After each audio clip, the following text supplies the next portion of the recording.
Hey, this is Chris from EssentialSQL, and I appreciate it that you've taken a look at my course on Stored Procedures Unpacked. And what I wanted to do today was go through some of the things that you'll find within the course, because I know a lot of times when you just see a web page and an offer, you're wondering, well, what am I going to get? So let me show you quickly some of the things you're going to get with the course, and also just keep in mind there's a money back guarantee. So if you sign up for the course, it's not quite what you were thinking, just tell me so, and I'll refund your money gladly. So, excuse me. First of all, I just want to let you know that I'm offering this bonus course on how to get started managing like queries and scripts using Git. So as you start working more with databases and stored procedures and trying to manage all your little scripts and bits, having a code repository, even if you're one team, is a really good thing. And I'll show you how to do that with Git. And one of the things I really like about it is it allows you to look at the history of any changes. So I'm sure you've worked with a word processor or other tools, and you come back a couple days later, you're like, no, what was it I did again? How did I change that? Why isn't this quite working the way I thought it should? Or I liked my other paragraph better, and you wish you could undo it. Well, with Git you can, because you can save versions. So it's a really cool bonus.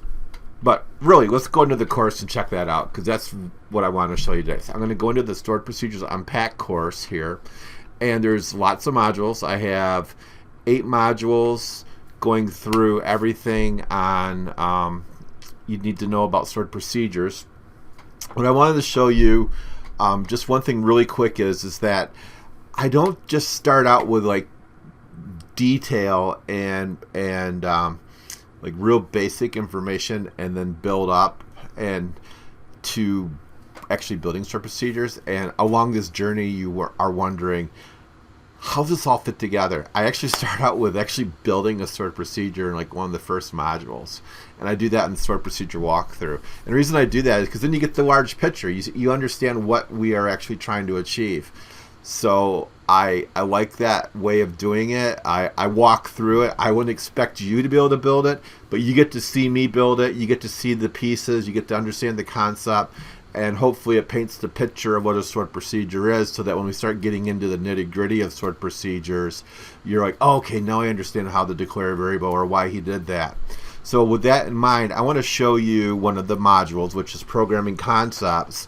And here we actually get into the constructs that you can use to build a stored procedure, like the print statement to like view some output, or more importantly, like if-then logic and while loops, so we can learn how to automate and repeat some steps. And with that, I'm going to go into the if-then logic and just show you that the if-then logic would have a video that I would play here. And this going to step in through this code. Over type me, but so now I have way to. What I wanted to show here is that I go through and I show the code. I'll actually step through it. So even though debuggers today don't necessarily have this ability to step through the code because Microsoft got rid of that, I have an older version, and I'll show you, because it helps you see how the code works, right?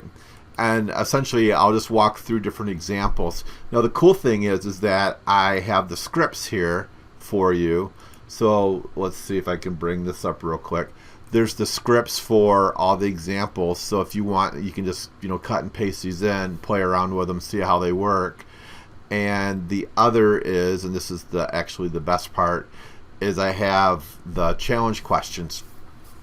The challenge questions come in real handy when you need to reinforce the knowledge you just learned. So the challenge questions pretty much just go through what we just talked about. So like, for instance, like question 1, given the assignment to calculate, we're going to calculate a rectangle's height, and we want to get the height based on area and width. How would we protect ourselves from somebody entering a value that's 0, and what does that do to our output? And so I go through like the if then and how to declare it, how to protect yourself from it, so you don't get that dreaded divide by 0 issue, and then how to present the result. So this is all building slowly on each other. And you'll see when I work with while loops, well, guess what? We're going to probably use the with statement and the if-then statement in there and declare variables and just slowly build up so that by the time we get to our last module in the lesson here, you'll know how to do error catching and then actually create and execute the stored procedure. So you'll be able to, accept parameters and be able to return values, right? And then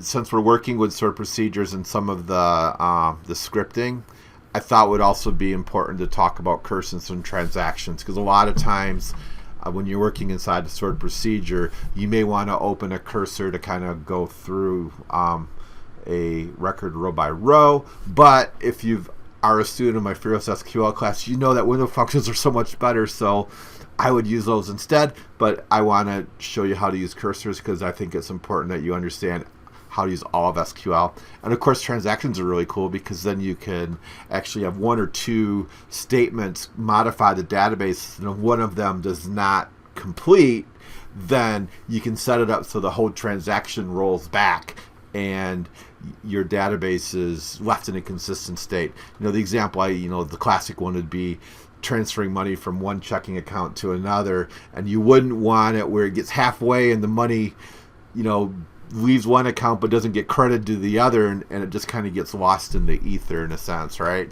So the transactions can help with that. So as you've seen, I've really whipped through this really quickly. It's probably longer than I thought. Looks like I'm at about 6 minutes or so now, but I wanted you to really understand there's so much more than this than just me talking about, okay, it's an if-then statement, this is how you do a declare, this is the script, boom. It's a little more lively than that, and I'm going to go through and show slides and theory, and then go through and walk through it. And we have learning labs and quizzes. So there's a lot more richer experience for you to use for this.